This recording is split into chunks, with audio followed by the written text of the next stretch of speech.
गुरुर्ब्रह्मा गुरुर्विष्णुः गुरुर्देवो महेश्वरः गुरुस्साक्षात् परब्रह्म तस्मै श्रीगुरवे नमः।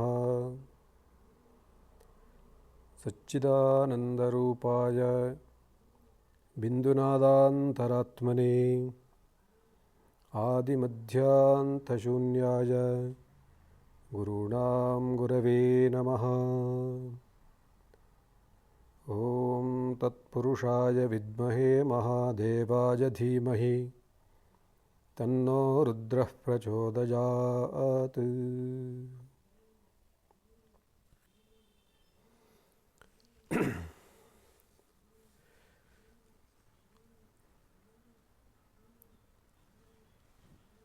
ಹೃದಯದಲ್ಲಿ ನೆಲೆಸಿರುವಂತಹ ಗುರುವನ್ನು ಭಾವಿಸ್ತಾ ತಮ್ಮೆಲ್ಲ ಧರ್ಮಾಭಿಮಾನಿಗಳಿಗೆ ನಮಸ್ಕಾರಗಳನ್ನು ಹೇಳ್ತಾ ಈ ಒಂದು ಕ್ಷೇತ್ರ ದರ್ಶನ ಎಂಬಂತಹ ಒಂದು ಪ್ರವಚನ ಮಾಲಿಕೆಯಲ್ಲಿ ಶ್ರೀ ಕ್ಷೇತ್ರ ಗೋಕರ್ಣ ಎಂಬ ಕ್ಷೇತ್ರವನ್ನು ನಾವು ದರ್ಶನ ಮಾಡುವಂಥ ಒಂದು ಅವಕಾಶ ಇದೆ. ಆ ದೃಷ್ಟಿಯಿಂದ ಮಹಾಬಲನಾಗಿರುವಂತಹ ಯಾವ ಮಹಾಬಲೇಶ್ವರನಿದಾನೋ, ಪರಮಶಿವನ ಯಾವ ಪವಿತ್ರವಾಗಿರುವಂತಹ ಕ್ಷೇತ್ರ ಅನ್ನುವಂಥದ್ದಾಗಿ ನಾವೇನು ಹೇಳ್ತೇವೆಯೋ ಅಂಥ ಒಂದು ಶ್ರೀ ಕ್ಷೇತ್ರ ಗೋಕರ್ಣವನ್ನು ನಾವು ದರ್ಶನ ಮಾಡುವತ್ತ ಒಂದು ಹೆಜ್ಜೆಯನ್ನು ಹಾಕೋಣ. ಸಾಮಾನ್ಯವಾಗಿ ಕ್ಷೇತ್ರ ಅನ್ನುವುದನ್ನು ನಾವು ಎರಡಾಗಿ ಹೇಳ್ತೇವೆ. ಒಂದು ಕೃತಕವಾಗಿರುವಂಥದ್ದು, ಇನ್ನೊಂದು ಸಹಜವಾಗಿರುವಂಥದ್ದು ಅಂತ. ಸಹಜ ಅಂತಂದರೆ ಸೃಷ್ಟಿಯಲ್ಲೇ ಯಾವುದೋ ಒಂದು ದೇವತಾ ಉಪಾಸನೆಗೆ ಬೇಕಾಗಿರುವಂಥ ಒಂದು ಪರಿಸರ, ಒಂದು ಯಾವುದೋ ಒಂದು ರೀತಿಯಾಗಿರುವಂತಹ ದೇವತಾ ಉಪಾಸನೆಗೆ ಬೇಕಾಗಿರುವಂತಹ ಒಂದು ವಿಶೇಷವಾಗಿರುವಂತಹ ಒಂದು ಸಾನ್ನಿಧ್ಯ ಎಲ್ಲಿರುತ್ತೋ ಅದನ್ನು ಸಹಜ ಕ್ಷೇತ್ರ ಎಂಬುದಾಗಿ ನಾವು ಹೇಳ್ಬೋದು. ಹಾಗೆ ಯಾರಾದರೂ ಪುಣ್ಯಪುರುಷರ, ಮಹಾಪುರುಷರ, ಋಷಿಮುನಿಗಳ ಅಮೃತವಾಗಿರುವಂಥ ಹಸ್ತದಿಂದ ಅಥವಾ ಅವರ ಸಾನ್ನಿಧ್ಯದಿಂದ ಅಥವಾ ಅವರ ಪಾದಸ್ಪರ್ಶಗಳಿಂದ ಇತ್ಯಾದಿ ರೂಪದಿಂದ ಯಾವ ಪ್ರದೇಶವು ಒಂದು ಸಾನ್ನಿಧ್ಯವನ್ನು, ಒಂದು ಪಾವಿತ್ರ್ಯವನ್ನು ಹೊಂದತ್ತೋ ಅಂಥ ಒಂದು ಕ್ಷೇತ್ರವನ್ನು ಕೃತಕ ಕ್ಷೇತ್ರ ಎಂಬುದಾಗಿ ನಾವು ಹೇಳ್ಬೋದು. ಈ ದೃಷ್ಟಿಯಿಂದ ನೋಡಿದಾಗ ಈ ಗೋಕರ್ಣ ಕ್ಷೇತ್ರ ಅನ್ನುವಂಥದ್ದು ಎರಡಕ್ಕೂ ಉದಾಹರಣೆಯಾಗಿದೆ ಅನ್ನೋದಾಗಿ ಹೇಳ್ಬೋದು. ಯಾಕೆ ಅಂತಂದರೆ ಈ ಗೋಕರ್ಣ ಇರುವಂಥದ್ದು ಪಶ್ಚಿಮ ಸಮುದ್ರದ ತೀರದಲ್ಲಿ. ಸಮುದ್ರ ಅನ್ನುವಂಥದ್ದು ಅತ್ಯಂತ ಪವಿತ್ರವಾಗಿರುವಂಥ ಒಂದು ಪ್ರದೇಶ. ಆ ಸಮುದ್ರದ ತೀರದ ಮೇಲೆ ಇರುವಂಥದ್ದು ಅಂತಂದರೆ ಅದು ಅಷ್ಟೇ ಪವಿತ್ರವಾಗಿರಬೇಕು. ಸಮುದ್ರದ ಒಂದು ಸಹಜವಾದ ಗುಣ ಅಷ್ಟೇ ಪವಿತ್ರವಾದದ್ದು, ಶುದ್ಧವಾದದ್ದು. ಹಾಗಾಗಿ ತನ್ನ ಬಳಿಯಲ್ಲಿರುವಂಥದ್ದು ಎಲ್ಲವನ್ನೂ ಕೂಡ ಅದು ಶುದ್ಧಗೊಳಿಸುತ್ತೆ. ಹಾಗಾಗಿ ಆ ಪರಿಸರ ಅನ್ನುವಂಥದ್ದು ಸಹಜವಾಗಿಯೇ ಒಂದು ಕ್ಷೇತ್ರವಾಗಿ ಇರುತ್ತೆ. ಆ ದೃಷ್ಟಿಯಿಂದ ಇದನ್ನು ಸಹಜ ಕ್ಷೇತ್ರ ಎನ್ನುವುದಾಗಿ ಹೇಳ್ಬೋದು. ಹಾಗೆ ಇನ್ನೊಂದು ದೃಷ್ಟಿಯಿಂದ ನಾವು ವಿಚಾರ ಮಾಡುವಂಥದ್ದಾದರೆ ಶ್ರೀ ಮಹಾಗಣಪತಿಯು ಇಲ್ಲಿ ಒಂದು ಆತ್ಮಲಿಂಗವನ್ನು ಪ್ರತಿಷ್ಠಾಪನೆ ಮಾಡಿದ್ದಾನೆ. ಹಾಗಾಗಿ ಎಂದಿನಿಂದ ಆ ಮಹಾಗಣಪತಿಯು ಇಲ್ಲಿ ಶಿವನ ಆತ್ಮಲಿಂಗವನ್ನು ಪ್ರತಿಷ್ಠಾಪನೆ ಮಾಡಿದನೋ ಅಲ್ಲಿಂದ ಅದೊಂದು ಕ್ಷೇತ್ರವಾಗಿ ಪರಿಗಣಿತವಾಯಿತು. ಈ ದೃಷ್ಟಿಯಿಂದ ಇದನ್ನು ಕೃತಕ ಕ್ಷೇತ್ರ ಎಂಬುದಾಗಿಯೂ ನಾವು ಹೇಳ್ಬೋದು. ಈ ಗೋಕರ್ಣ ಕ್ಷೇತ್ರಕ್ಕೆ ಐತಿಹಾಸಿಕವಾದಂಥ ಹಿನ್ನೆಲೆ ಇದೆ, ಪುರಾವೆ ಇದೆ. ಹೀಗೆ ಎರಡು ದೃಷ್ಟಿಯಿಂದಲೂ ಕೂಡ ಅತ್ಯಂತ ಶ್ರೇಷ್ಠವಾಗಿರುವಂಥ ಕ್ಷೇತ್ರ ಇದು. ನಾವು ಒಂದು ಪುರಾಣದ ಹಿನ್ನೆಲೆಯಿಂದ ವಿಚಾರ ಮಾಡುವಂಥದ್ದಾದರೆ ಪುರಾಣದಲ್ಲಿ ಕಥೆ ಬರುತ್ತೆ. ಲಂಕೇಶ್ವರನಾಗಿರುವಂಥ ರಾವಣ ಇಲ್ಲಿ ಆತ್ಮಲಿಂಗವನ್ನು ತಂದ ಅಂತ. ಒಮ್ಮೆ ರಾವಣನ ತಾಯಿ ಕೈಕಸೆ ಸಮುದ್ರದ ತೀರದಲ್ಲಿ ಲಿಂಗವನ್ನು ಮಾಡ್ತಾ ಪೂಜೆಯನ್ನು ಮಾಡ್ತಾ ಇದ್ಲು. ಸಮುದ್ರದ ಅಲೆಗಳಿಂದ ಆ ಲಿಂಗ ಕೊಚ್ಚಿ ಹೋಯಿತು. ಆಗ ತುಂಬ ಸಂಕಟದಿಂದ ಶಿವನ ಪೂಜೆಯನ್ನು ಮಾಡಲಿಕ್ಕೆ ಆಗ್ತಾಯಿಲ್ಲ ಅಂತ ಕೇಳಿದಾಗ ರಾವಣ ತಾನೇ ಕೈಲಾಸಕ್ಕೆ ಹೋಗಿ ಶಿವಲಿಂಗವನ್ನು ತರ್ತೇನೆ ಅಂತ ಹೊರಟು ಕೈಲಾಸಕ್ಕೆ ಹೋದ. ಅಲ್ಲಿ ಪರಮೇಶ್ವರನ ಕುರಿತು ತಪಸ್ಸನ್ನು ಮಾಡ್ದ. ಕೊನೆಗೆ ಭಗವಂತ ಪರಮೇಶ್ವರ ಕರುಣಾಮಯ ಅವನು ಪ್ರತ್ಯಕ್ಷನಾಗಿ ಏನು ಬೇಕಪ್ಪ ನಿನಗೆ ಅಂತ ಕೇಳಿದಾಗ ನನ್ನ ತಾಯಿಯ ಪೂಜೆಗೆ ಲಿಂಗ ಬೇಕು ಅಂತ ಹೇಳಿದಾಗ ಅವನು ಒಂದು ವಿಚಾರ ಬಂತು ಅವನಿಗೆ, ಈ ಲಿಂಗ ತಗೊಂಡು ಹೋಗೋದಕ್ಕಿಂತ ಕೈಲಾಸ ಪರ್ವತವನ್ನು ಎತ್ಕೊಂಡು ಹೋದ್ರಾಯ್ತಲ್ಲ ಅಂತ. ಹಾಗಾಗಿ ಅವನು ಕೈಲಾಸ ಪರ್ವತವನ್ನೇ ಎತ್ಕೊಂಡು ಹೋಗೋದಕ್ಕೆ ಪ್ರಯತ್ನ ಪಡ್ತಾನೆ. ಪಕ್ಕದಲ್ಲೇ ಇರುವಂಥ ಪಾರ್ವತಿ ಯಾವಾಗ ಕೈಲಾಸ ಪರ್ವತವನ್ನು ಎತ್ತೋದಕ್ಕೆ ಶುರು ಮಾಡ್ತಾನೋ ರಾವಣ, ಆ ಸಂದರ್ಭದಲ್ಲಿ ಪಾರ್ವತಿಗೆ ಭಯ ಆಗತ್ತೆ. ಆಗ ಶಿವನು ತನ್ನ ಎಡಗಾಲಿನ ಹೆಬ್ಬೆರಳಿಂದ ಅದನ್ನು ಆ ಕೈಲಾಸ ಪರ್ವತವನ್ನು ಸ್ವಲ್ಪ ಒತ್ತಿದಾಗ ಅವನ 20 ಕೈಗಳು ಆ ಕೈಲಾಸ ಪರ್ವತದ ಕೆಳಗಡೆ ಸಿಕ್ಕಿದವು. ಅದರಿಂದ ಬಹಳ ನರಳುತ್ತಾನೆ ರಾವಣ. ಹಾಗೆ ನರಳುತ್ತಾ ಮತ್ತೆ ಏನು ಮಾಡಬೇಕು ಅಂತ ಗೊತ್ತಾಗದೆ ಮತ್ತೆ ತಪಸ್ಸು ಮಾಡ್ದ. ಕೊನೆಗೆ ತಪಸ್ಸನ್ನು ಮಾಡಿ ಮತ್ತೆ ಪರಮೇಶ್ವರನ ಮೆಚ್ಚಿಸಿದ. ಹೇಗೆ ತಪಸ್ಸು ಮಾಡ್ದ, ಎಷ್ಟು ಕಠಿಣವಾಗಿ ತಪಸ್ಸು ಮಾಡ್ದ ಅಂತ ಕೇಳಿದ್ರೆ, ಅವನು ತನ್ನ ಶಿರಸ್ಸನ್ನೇ ಒಂದು ಬುರುಡೆಯಾಗಿ ಮಾಡಿ ಅದರಿಂದ ತನ್ನ ದೇಹದಲ್ಲಿರುವಂಥ ನಾಡಿಗಳನ್ನೇ ಅಲ್ಲಿ ತಂತಿಗಳನ್ನಾಗಿ ಮಾಡಿ ಸಾಮಗಾನದಿಂದ ಪರಮೇಶ್ವರನ ಮೆಚ್ಚಿಸಿದ. ಪ್ರೀತನಾಗಿರುವಂಥ ಶಿವ ಪ್ರತ್ಯಕ್ಷನಾಗಿ ನಿನಗೇನು ಬೇಕು ಅಂತ ಕೇಳಿದಾಗ ನಿನ್ನ ಆತ್ಮಲಿಂಗವನ್ನು ಕೊಡು ಅಂತ ಕೇಳ್ದ. ಅಲ್ಲಿ ತಾನು ಪೂಜಿಸ್ತಾ ಇರುವಂಥ ಯಾವ ಲಿಂಗ ಇತ್ತೋ ಅದನ್ನೇ ರಾವಣ ಕೇಳ್ದ, ಅದನ್ನೇ ಕೊಟ್ಟ. ಇದನ್ನೆಲ್ಲ ತಿಳಿದಂತಹ ತ್ರಿಲೋಕ ಸಂಚಾರಿಯಾಗಿರುವಂಥ ನಾರದ ನೋಡಿ ಅವನಿಗೆ, ನಾರದ ಮಹರ್ಷಿಗೆ ಬಹಳ ಆತಂಕ ಉಂಟಾಯಿತು. ನಾರದ ಮಹರ್ಷಿ ದೇವತೆಗಳ ಬಳಿಗೆ ಬಂದ. ಆಗ ಅಲ್ಲಿ ದೇವತೆಗಳಿಗೆ ಈ ಒಂದು ವಿಷಯವನ್ನು ಹೇಳ್ದ. ರಾವಣ ಆತ್ಮಲಿಂಗವನ್ನು ತೆಗೆದುಕೊಂಡು ಹೋಗ್ತಾ ಇದ್ದಾನೆ. ಈ ಆತ್ಮಲಿಂಗವನ್ನು ಅವನು ತೆಗೆದುಕೊಂಡು ಹೋದರೆ ಅವನನ್ನು ಯಾರಿಂದಲೂ ಕೂಡ ಸೋಲಿಸಲಿಕ್ಕೆ ಆಗಲ್ಲ. ಆದ್ದರಿಂದ ಹೇಗಾದರೂ ಮಾಡಿ ಅದನ್ನು ತಡಿಬೇಕು ಅಂತ ಹೇಳಿದಾಗ ಎಲ್ಲ ದೇವತೆಗಳು ಸೇರಿ ಮಹಾಗಣಪತಿಯನ್ನು ಪ್ರಾರ್ಥನೆ ಮಾಡ್ತಾರೆ. ವಿಷ್ಣುವು ತನ್ನ ಸುದರ್ಶನ ಚಕ್ರವನ್ನು ಹಿಡಿತಾನೆ. ಹಾಗೆ ರಾವಣ ಬರುವಂಥ ಸಂದರ್ಭದಲ್ಲಿ ಒಂದು ಸಂಧ್ಯಾ ಕಾಲವನ್ನು ಅಲ್ಲಿ ಸೃಷ್ಟಿ ಮಾಡಲಾಗುತ್ತೆ. ಯಾವಾಗ ರಾವಣ ಈ ಒಂದು ಕ್ಷೇತ್ರಕ್ಕೆ ಬರ್ತಾ ಇದ್ದಾನೋ ಆ ಸಂದರ್ಭದಲ್ಲಿ ಸಂಧ್ಯಾಕಾಲವಾಗತ್ತೆ. ಪಕ್ಕದಲ್ಲೇ ಗಣಪತಿಯು ಇರ್ತಾನೆ. ತಾನು ಸಂಧ್ಯಾಕಾಲವನ್ನು ಆಚರಣೆ ಮಾಡಬೇಕು ಅಂತ ಹೋಗ್ತಾನೆ. ಆದರೆ ಶಿವ ಅವನಿಗೊಂದು ನಿಯಮವನ್ನು ಹೇಳಿದ್ದ, ಈ ಲಿಂಗವನ್ನು ಎಲ್ಲೂ ಕೂಡ ಸ್ಥಾಪನೆ ಮಾಡಬಾರ್ದು, ಇಡಬಾರ್ದು, ಇಟ್ಟರೆ ಅಲ್ಲೇ ಅದು ನೆಲೆ ನಿಲ್ಲತ್ತೆ ಅಂತ. ಹಾಗಾಗಿ ಇವನಿಗೆ ಶಿವಲಿಂಗವನ್ನು ಹಾಗೆ ಹಿಡ್ಕೊಂಡು ಸಂಧ್ಯಾವಂದನೆ ಮಾಡೋದು ಹೇಗೆ ಅಂತ ಅವನಿಗೆ ಒಂಥರದ ಆತಂಕ ಆಯಿತು. ಆದರೆ ಏನೂ ಮಾಡಲಿಕ್ಕಾಗ್ತಾಯಿಲ್ಲ, ಸಂಧ್ಯಾವಂದನೆ ಮಾಡಬೇಕು ಅಂತ ಒಂದು ಕರ್ಮಠನಾಗಿದ್ದ ಅವನು. ಹಾಗಾಗಿ ಅಲ್ಲೇ ಇರುವಂಥ ಬಾಲಕನಾಗಿರುವಂಥ ಗಣಪತಿಯನ್ನು ಕರೆದ. ಈ ಆತ್ಮಲಿಂಗವನ್ನು ಹಿಡ್ಕೊ, ನಾನು ಸಂಧ್ಯಾವಂದನೆ ಮಾಡ್ಕೊಂಡು ಬರ್ತೀನಿ ಅಂತ ಹೇಳಿದರೆ ಆಗ ಒಂದು ಷರತ್ತನ್ನು ಹಾಕ್ತಾನೆ ಮಹಾಗಣಪತಿ. ನೋಡಪ್ಪ, ಆತ್ಮಲಿಂಗವನ್ನು ಏನೋ ನಾನು ಹಿಡ್ಕೊಳ್ತೇನೆ, ಆದರೆ ನಾನು 3 ಸಲ ಕರೆಯೋಷ್ಟರೊಳಗಡೆ ನೀನು ಬರಬೇಕು, ಇಲ್ಲ ಅಂದರೆ ನಾನು ಇಲ್ಲೇ ಇಡ್ತೀನಿ ಅಂತ ಹೇಳ್ದ. ಆಯಿತು ಅಂಥೇಳಿ ಒಪ್ಪಿ ಅವನು ಆ ಕಡೆ ಹೋಗೋಷ್ಟರಲ್ಲೇ ರಾವಣ ರಾವಣ ರಾವಣ ಅಂತ 3 ಸಲ ಕರೆದುಬಿಟ್ಟು ಅವನು ಅಲ್ಲೇ ಆತ್ಮಲಿಂಗವನ್ನು ಪ್ರತಿಷ್ಠಾಪನೆ ಮಾಡ್ತಾನೆ. ರಾವಣ ಸಂಧ್ಯಾವಂದನೆಯನ್ನು ಮುಗಿಸ್ಕೊಂಡು ಬಂದರೆ ಇಲ್ಲಿ ಆತ್ಮಲಿಂಗ ಪ್ರತಿಷ್ಠಾಪಿತವಾಗಿದೆ. ತನ್ನ ಎಲ್ಲ ಬಲವನ್ನು ಉಪಯೋಗಿಸಿ ಆ ಒಂದು ಲಿಂಗವನ್ನು ಎತ್ತಬೇಕು ಅಂಥೇಳಿ ಪ್ರಯತ್ನ ಪಡ್ತಾನೆ. ಆದರೆ ಅದು ಶಿವನ ಒಂದು ಮಾತಿನಂತೆ ಅಲ್ಲೇ ಅದು ಪ್ರತಿಷ್ಠಾಪಿತವಾಗಿದೆ. ತುಂಬ ಪ್ರಯತ್ನ ಪಡ್ತಾನೆ, ಏನು ಮಾಡೋದು ಕೂಡ ಆಗಲಿಲ್ಲ. ಹಾಗಾಗಿ ಅವನ ಯಾವ ಬಲ ಇತ್ತೋ ಆ ಬಲದಿಂದ ಅಲ್ಲೊಂದು ಆ ಲಿಂಗ ತನ್ನ ಆಕಾರವನ್ನು ಪರಿವರ್ತನೆ ಮಾಡಿಕೊಳ್ತೋ ಒಂದು ಗೋಕರ್ಣ ಆಕೃತಿಯಾಗಿ ಆಯಿತು ಅಂತ ನಾವು ಕೇಳುತ್ತೇವೆ. ಹೀಗೆ ಈ ಒಂದು ಪುರಾಣದ ಹಿನ್ನೆಲೆ ಈ ಒಂದು ಗೋಕರ್ಣ ಕ್ಷೇತ್ರಕ್ಕೆ ಇದೆ ಅಂತ. ಇನ್ನೊಂದು ಐತಿಹಾಸಿಕವಾಗಿರುವಂಥ ಹಿನ್ನೆಲೆಯನ್ನು ನಾವು ನೋಡ್ಬೋದು. ಏನು ಅಂತ ಕೇಳಿದ್ರೆ, ರಾಮಾಯಣದಲ್ಲಿ ಸುಂದರಕಾಂಡದಲ್ಲಿ ಬರುವಂಥ ಒಂದು ಘಟನೆ. ಅಲ್ಲಿ ಸುಂದರಕಾಂಡದಲ್ಲಿ ಹನುಮಂತ ಲಂಕೆಗೆ ಹೋಗ್ತಾನೆ. ಅಲ್ಲಿ ಸೀತೆಯನ್ನು ಅನ್ವೇಷಣೆ ಮಾಡ್ತಾ ಕೊನೆಗೆ ಸೀತೆ ಸಿಗ್ತಾಳೆ.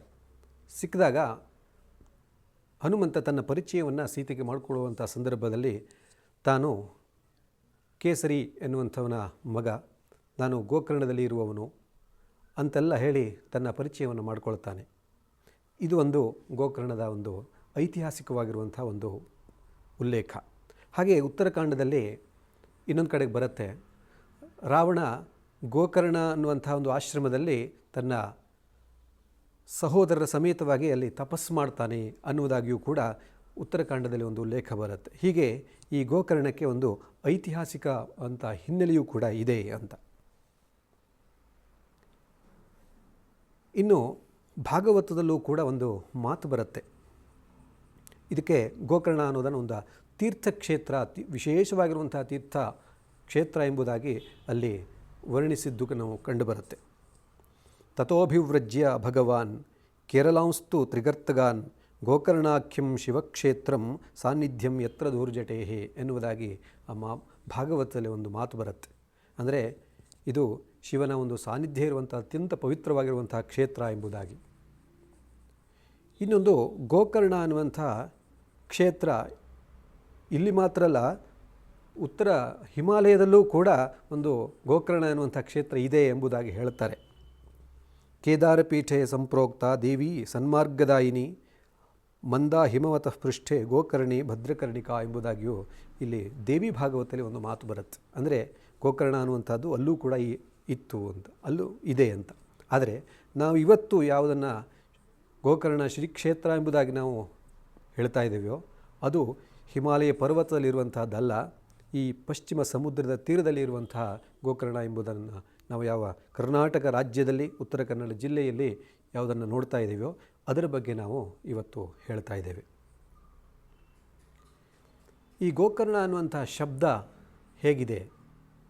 ಗೋಕರ್ಣ ಅನ್ನುವಂಥ ಎರಡು ಶಬ್ದಗಳಿಂದ ಕೂಡಿರುವಂಥದ್ದು. ಅಂದರೆ ಗೋವಿನ ಕರ್ಣದಂತೆ ಉಳ್ಳದ್ದು ಅಂತ ಒಂದು ಅರ್ಥ. ಅಂದರೆ ಇಲ್ಲಿರುವಂಥ ಯಾವ ಆತ್ಮಲಿಂಗ ಇದೆಯೋ ಇದು ಗೋಕರ್ಣಾಕೃತಿಯಲ್ಲಿ ಇರುವಂಥದ್ದು ಅಂತ. ಇನ್ನೊಂದು ಗೋಕರ್ಣ ಅನ್ನುವಂಥ ಶಬ್ದಕ್ಕೆ ಗೋಕರ್ಣದ ಒಂದು ಪರಿಮಾಣ ಎನ್ನುವಂಥ ಅರ್ಥವೂ ಕೂಡ ಇದೆ. ಅಂದರೆ ಇಲ್ಲಿರುವಂಥ ಯಾವ ಆತ್ಮಲಿಂಗ ಇದೆಯೋ ಅದು ಆ ಗೋವಿನ ಕರ್ಣದ ಪರಿಮಾಣ, ಅದರ ಅಳತೆಯಲ್ಲಿದೆ. ಆದ್ದರಿಂದ ಇದನ್ನು ಗೋಕರ್ಣ ಎಂಬುದಾಗಿಯೂ ಕೂಡ ಕರೆಯುವಂಥದ್ದನ್ನು ನಾವು ನೋಡ್ಬೋದು. ಹೀಗೆ ಗೋಕರ್ಣ ಅನ್ನುವಂಥದ್ದು ಅತ್ಯಂತ ವಿಶಿಷ್ಟವಾಗಿರುವಂಥ ಕ್ಷೇತ್ರ ಎಂಬುದಾಗಿಯೂ ನಾವು ಹೇಳ್ಬೋದು. ಇನ್ನು ಈ ಗೋಕರ್ಣ ಅನ್ನುವಂಥದ್ದು ಯಾಕೆ ಅತ್ಯಂತ ಪವಿತ್ರವಾಗಿರುವಂಥ ಕ್ಷೇತ್ರ, ಇದನ್ನು ಯಾವ ರೀತಿಯಾಗಿ ನೋಡಬೇಕು ಅನ್ನೋದನ್ನು ನಾವು ತಿಳ್ಕೊಳ್ಬೇಕು ಅಂತಂದರೆ ಶ್ರೀರಂಗ ಮಹಾಗುರುವು ಕೊಟ್ಟಿರುವಂಥ ನೋಟದ ಮೂಲಕ ತಿಳ್ಕೊಂಡಾಗ ಮಾತ್ರ ಇದರ ಒಂದು ಮಹಿಮೆ ನಮಗೆ ಅರ್ಥವಾಗುತ್ತೆ. ನಾವು ಎಲ್ಲದಕ್ಕೂ ಒಂದು ಪುರಾಣ ಕಥೆ ಇದೆ ಅಂತ ಹೇಳ್ತೇವೆ, ಒಂದು ಇತಿಹಾಸದ ಹಿನ್ನೆಲೆ ಇದೆ ಅಂತ ಹೇಳ್ತೇವೆ. ಹಾಗಾದರೆ ಈ ಇತಿಹಾಸ ಅಥವಾ ಪುರಾಣಗಳೆಲ್ಲ ಯಾತಕ್ಕೋಸ್ಕರ ಬಂದಿರುವಂಥದ್ದು ಅಂತ ಕೇಳಿದ್ರೆ, ಈ ಇತಿಹಾಸ ಪುರಾಣಗಳು ಎಲ್ಲವೂ ಕೂಡ ಈ ಪ್ರಪಂಚವನ್ನು ತಿಳಿಸೋದಕ್ಕೋಸ್ಕರ ಬಂದಿರುವಂಥದ್ದು. ಈ ಬ್ರಹ್ಮಾಂಡ ಸೃಷ್ಟಿ ಅಂತ ಏನಿದೆಯೋ ಅದನ್ನು ವಿವರಿಸೋದಕ್ಕೋಸ್ಕರ ಬಂದಿರುವಂಥದ್ದು.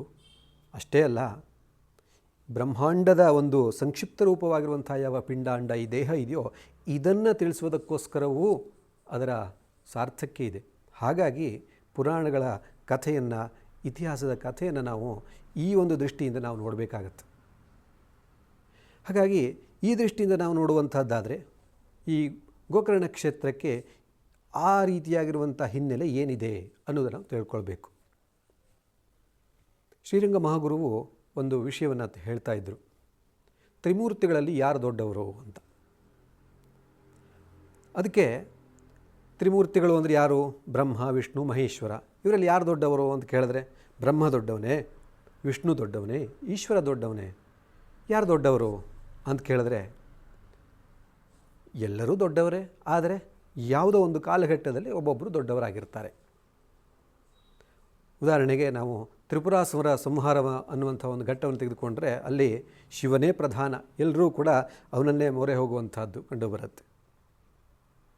ಹಾಗೆ ನೀವು ವೃತ್ರಾಸುರ ಸಂಹಾರ ಅನ್ನುವಂಥ ಒಂದು ಪ್ರಕರಣವನ್ನು ತೆಗೆದುಕೊಂಡ್ರೆ ಆಗ ಆ ದೇವತೆಗಳೆಲ್ಲರೂ ತ್ರಿಮೂರ್ತಿಗಳ ಸಹಿತವಾಗಿ ದಧೀಚಿ ಮಹರ್ಷಿಗಳ ಬಳಿಯಲ್ಲಿ ಹೋಗ್ತಾರೆ. ಅವರಿಂದ ಒಂದು ಅಸ್ತ್ರವನ್ನು, ವಜ್ರಾಯುಧ ರೂಪವಾಗಿರುವಂಥ ಅಸ್ತ್ರವನ್ನು ತೆಗೆದುಕೊಂಡು ಬಂದು ಕೊನೆಗೆ ವೃತ್ರಾಸುರನ ಸಾಯಿಸಿರುವಂಥದ್ದು ನಮಗೆ ಕಂಡುಬರುತ್ತೆ. ಹಾಗೆ ಈ ಕ್ಷೇತ್ರವೂ ಕೂಡ ನಾವು ಈ ಹಿನ್ನೆಲೆಯಿಂದ ನಾವು ವಿಚಾರ ಮಾಡುವಂತಹ ಸಂದರ್ಭ ಇದ್ದರೆ ಹೇಗೆ ಅಂತ ಕೇಳಿದ್ರೆ, ನೋಡಿಲಿ, ಶಿವ ವರವನ್ನು ಕೊಟ್ಟ, ಆತ್ಮಲಿಂಗವನ್ನು ಕೂಡ ಕೊಟ್ಟ. ಆದರೆ ಶಿವ ಈ ಆತ್ಮಲಿಂಗವನ್ನು ಕೊಡದೇ ಇರೋಕ್ಕೇನೂ ಆಗ್ತಾ ಇರಲಿಲ್ಲ. ರಾವಣ ತಪಸ್ಸು ಮಾಡಿದಾನೆ, ಅವನ ಕರ್ಮಫಲಕ್ಕೆ ಅವನು ಫಲವನ್ನು ಕೊಡಲೇಬೇಕು, ಕರ್ಮಕ್ಕೊಂದು ಫಲವನ್ನು ಕೊಡಲೇಬೇಕು, ಅದು ಕರ್ಮಾಧೀನವಾಗಿರುವಂಥದ್ದು. ಆದ್ದರಿಂದ ಏನೂ ಮಾಡೋಕ್ಕಾಗ್ತಾ ಇಲ್ಲ. ಶಿವ ತನ್ನ ಭಕ್ತನಿಗೆ ವರವನ್ನು ಕೊಟ್ಟ.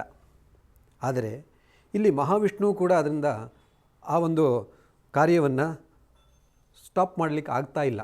ಹಾಗಾಗಿ ಅವನು ಮಹಾವಿಷ್ಣು ಕೇವಲ ಸುದರ್ಶನ ಚಕ್ರವನ್ನು ಹಿಡಿಯುವಷ್ಟು ಕೆಲಸ ಮಾತ್ರ ಮಾಡುವಂಥದ್ದಾಯಿತು.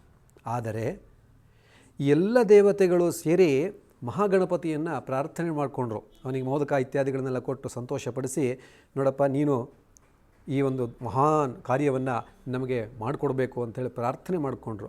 ಆ ದೃಷ್ಟಿಯಿಂದ ಅಲ್ಲಿ ಮಹಾಗಣಪತಿ ಬಂದು ಈ ಒಂದು ಉತ್ತಮವಾಗಿರುವಂಥ ಕಾರ್ಯವನ್ನು ಮಾಡ್ದ. ಒಂದು ವೇಳೆ ಆತ್ಮಲಿಂಗ ಏನಾದರೂ ರಾವಣ ತೆಗೆದುಕೊಂಡು ಹೋಗಿದ್ದರೆ ಅವನನ್ನು ಯಾರೂ ಕೂಡ ಎದುರಿಸಲಿಕ್ಕೆ ಆಗ್ತಾ ಇಲ್ಲ. ಅಂಥ ಒಂದು ಸಾಮರ್ಥ್ಯ ಅವನಿಗೆ ಬರ್ತಾಯಿತ್ತು. ಅಂದರೆ ಆಸುರಿ ಶಕ್ತಿ, ಯಾವ ರಾಕ್ಷಸಿ ಶಕ್ತಿ ಇತ್ತೋ, ದಾನವ ಶಕ್ತಿ ಇತ್ತೋ, ಅದು ತುಂಬ ಬಲಿಷ್ಠವಾಗ್ತಾಯಿತ್ತು. ದೈವಿ ಶಕ್ತಿ ಕುಂಠಿತವಾಗ್ತಾಯಿತ್ತು. ಇಂಥ ಒಂದು ಸಂದರ್ಭದಲ್ಲಿ ಒಂದು ಬ್ಯಾಲೆನ್ಸ್ ಮಾಡುವಂಥ ಕೆಲಸ ಮಹಾಗಣಪತಿಯಿಂದ ಆಯಿತು. ಹಾಗಾಗಿ ಮಹಾಗಣಪತಿಯನ್ನು ನಾವು ಅಲ್ಲಿ ಮೊದಲು ಪೂಜೆ ಮಾಡ್ತೇವೆ. ಆದಿಪೂಜ್ಯೋ ಗಣಾಧಿಪಃ ಎನ್ನುವುದಾಗಿ ಒಂದು ಮಾತಿದೆ.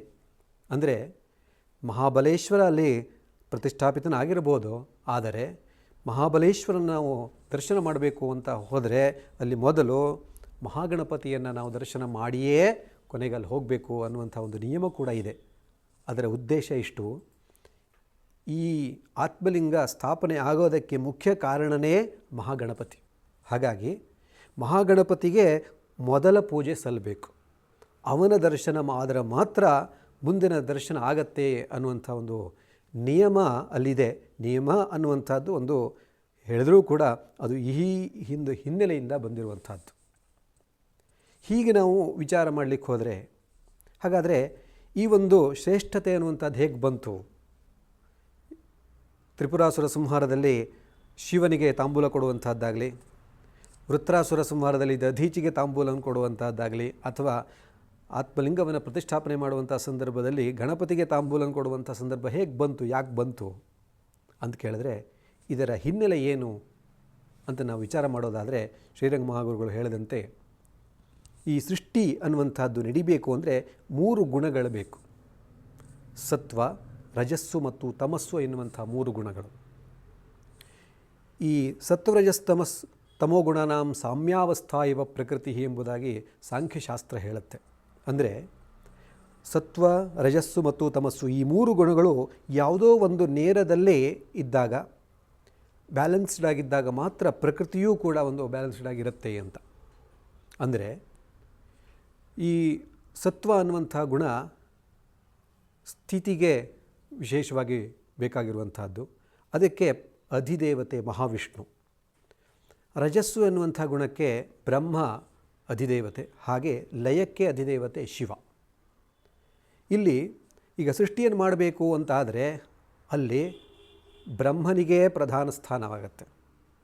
ಅದೇ ಸ್ಥಿತಿಯನ್ನು ಮಾಡಬೇಕು ಅಂತಂದರೆ ವಿಷ್ಣುವಿಗೆ ಪ್ರಧಾನ ಸ್ಥಾನ, ಹಾಗೆ ಲಯವನ್ನು ಮಾಡಬೇಕು ಅಂತಂದರೆ ಅಲ್ಲಿ ಶಿವನಿಗೆ ಪ್ರಧಾನ ಸ್ಥಾನ ಕೊಡಬೇಕಾಗತ್ತೆ. ಆದ್ದರಿಂದ ಯಾವುದು ಅಲ್ಲಿ ನಡಿಬೇಕಾದ್ದು ಅನ್ನೋದರ ಮೇಲೆ ಆ ದೇವತೆಗಳಿಗೆ ಒಂದು ಪ್ರಧಾನವಾಗಿರುವಂಥ ಒಂದು ಸ್ಥಾನವನ್ನು ಕಲ್ಪಿಸಬೇಕಾಗತ್ತೆ. ಆ ನೇರದಲ್ಲಿ ಎಲ್ಲರಿಗೂ ಅವರವರಿಗೆ ತಕ್ಕಂತೆ ಅವರವರ ಕಾಲಕ್ಕೆ ಅವರವರ ಕಾರ್ಯಕ್ಕೆ ಅನುಗುಣವಾಗಿ ನಾವು ಅವರವರಿಗೆ ಪ್ರಾಧಾನ್ಯವನ್ನು ಕೊಡುವಂಥದ್ದಿದೆ. ಹಾಗಾಗಿ ಈ ಸತ್ವರಜಸ್ ತಮಸ್ಸು ಅನ್ನುವಂಥದ್ದು ಯಾವಾಗ ಅತಿರೇಕವಾಗುತ್ತೋ ಅಂತಂದರೆ, ಉದಾಹರಣೆಗೆ ಸತ್ವಗುಣ ಯಾವಾಗ ಅತಿಶಯವಾಗಿ ಜಾಸ್ತಿ ಆಗತ್ತೋ ಆಗ ನಮ್ಮಲ್ಲಿ ಎಲ್ಲವನ್ನೂ ಬಿಡುವಂತಹ ಒಂದು ಸಹಜವಾದಂಥ ಪ್ರಕ್ರಿಯೆ ಉಂಟಾಗತ್ತೆ. ಹಾಗೆ ರಜೋಗುಣ ಅನ್ನುವಂಥದ್ದು ಅತ್ಯಂತ ಅತಿರೇಕವಾಗಿ ಅತಿಶಯವಾಗಿ ಹೆಚ್ಚಾದಾಗ ಆಗಲೂ ಕೂಡ ಈ ಒಂದು ಪ್ರಕೃತಿಯಲ್ಲಿ ಎಲ್ಲವನ್ನೂ ಬಿಡುವಂಥ ಒಂದು ಕಂಡೀಷನ್ ಬರುತ್ತೆ. ಹಾಗೆಯೇ ತಮೋಗುಣವು ಜಾಸ್ತಿ ಆದಾಗ ಅದೇ ರೀತಿಯಾಗಿ ಕಂಡೀಷನ್ ಬರುತ್ತೆ. ಉದಾಹರಣೆಗೆ ನಾವು ನೋಡೋದಾದರೆ, ಈ ನಿದ್ರೆ ಅನ್ನುವಂಥದ್ದು ತಮಸ್ಸಿನ ಅತಿಶಯವಾಗಿರುವಂತಹ ಹೆಚ್ಚುವಿಕೆಯಿಂದ ಉಂಟಾಗುವಂಥದ್ದು.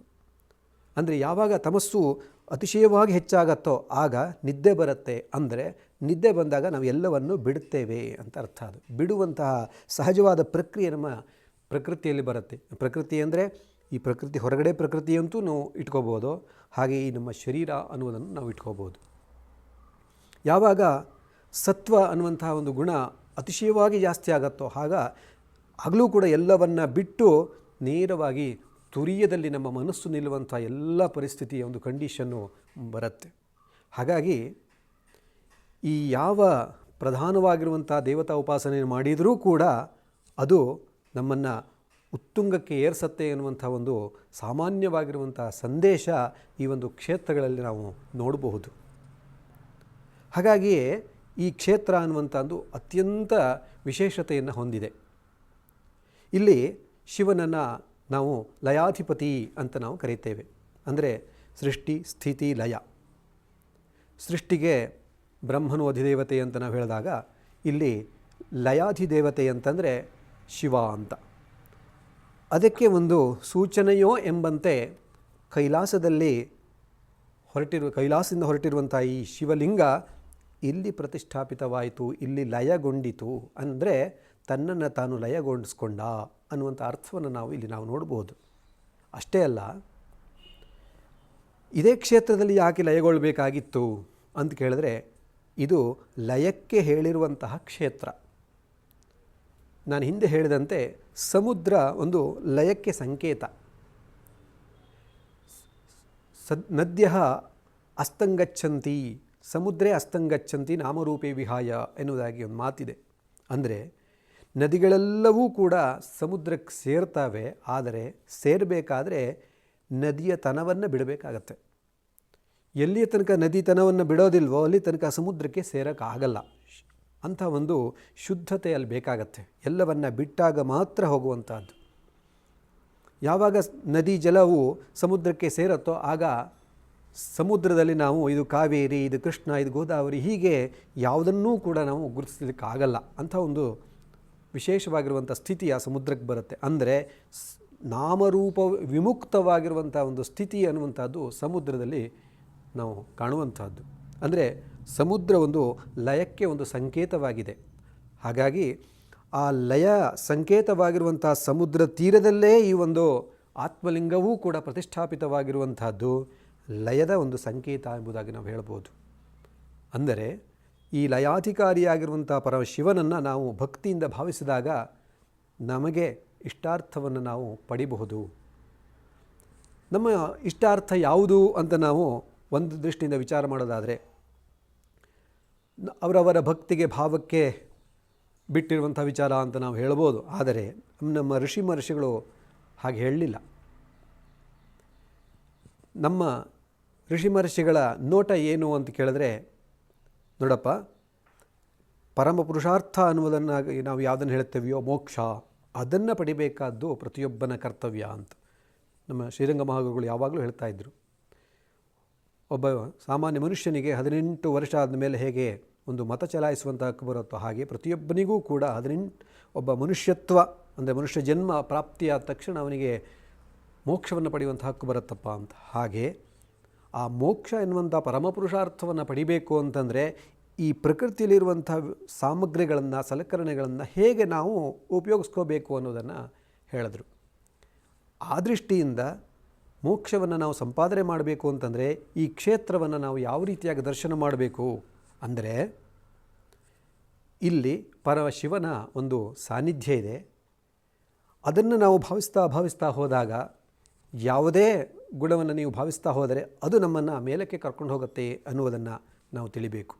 ಹಾಗೆಯೇ ಸತ್ವವು ರಜಸ್ಸು ಎಲ್ಲವೂ ಕೂಡ ಕಳೆದು ಕೊನೆಗೆ ಕೇವಲ ಶುದ್ಧವಾಗಿರುವಂಥ ಸತ್ವರೂಪದಲ್ಲಿ ನಮ್ಮನ್ನು ಅದು ನಿಲ್ಲಿಸುವಂಥದ್ದು ವಿಷಯ ಇದೆ. ಹಾಗಾಗಿ ಈ ಎಲ್ಲ ಗುಣಗಳ ಒಂದು ಅಧಿದೇವತೆಯಾಗಿರುವಂತಹ, ಕೆಲವು ಸಂದರ್ಭದಲ್ಲಿ ನಾವು ಪ್ರಧಾನವಾಗಿರುವಂಥದ್ದು ಸತ್ವ ರಜಸ್ಸು ತಮಸ್ಸು ಅನ್ನುವುದಾಗಿ ಹೇಳಿ ಒಂದೊಂದು ದೇವತೆಗಳು ಅದಕ್ಕೆ ಪ್ರಧಾನ ಅಂತ ಹೇಳಿದರೂ ಕೂಡ ಎಲ್ಲ ದೇವತೆಗಳಿಗೂ ಎಲ್ಲದರಲ್ಲೂ ಒಂದು ಆಧಿಪತ್ಯ ಇರುತ್ತೆ, ಇಲ್ಲ ಅಂತೇನಿಲ್ಲ. ವಿಷ್ಣು ಅಂದ ತಕ್ಷಣ ಕೇವಲ ಸ್ಥಿತಿಗೆ ಅಧಿಪತಿ ಅಂತಲ್ಲ, ಅವನು ಲಯವನ್ನೂ ಮಾಡುವುದುಂಟು, ಬೇಕಾದಷ್ಟು ರಾಕ್ಷಸ ಸಂಹಾರ ಆಗಿದೆ. ಹಾಗೆ ಸ್ಥಿತಿಯನ್ನು ಮಾಡೋದುಂಟು, ಸೃಷ್ಟಿಯನ್ನು ಮಾಡೋದುಂಟು, ಎಲ್ಲದನ್ನು ಮಾಡೋದುಂಟು. ಆದರೆ ಪ್ರಧಾನವಾಗಿರುವಂಥ ಕಾರ್ಯ ಅಂತ ಅರ್ಥ ಅಷ್ಟೇ. ಹಾಗಾಗಿ ನಾವು ಯಾವುದೇ ಪ್ರಧಾನವಾಗಿರುವಂಥ ದೇವತೆಯನ್ನು ಉಪಾಸನೆ ಮಾಡಿದರೂ ಕೂಡ ನಮ್ಮ ಇಷ್ಟಾರ್ಥವಾಗಿರುವಂಥ ಯಾವ ಮೋಕ್ಷ ಇದೆಯೋ ಅದು ಲಭಿಸುತ್ತೆ ಅನ್ನುವಂಥ ಹಿನ್ನೆಲೆಯನ್ನು ನಾವು ಇಂದು ಈ ಒಂದು ಕ್ಷೇತ್ರದ ಒಂದು ದರ್ಶನದಲ್ಲಿ ನಾವು ಅರ್ಥ ಮಾಡ್ಕೋಬೇಕಾಗಿದೆ. ಈ ದೃಷ್ಟಿಯಿಂದ ನಾವು ಈ ಒಂದು ಪುಣ್ಯಕ್ಷೇತ್ರವನ್ನು ನಾವು ದರ್ಶನ ಮಾಡಬೇಕು.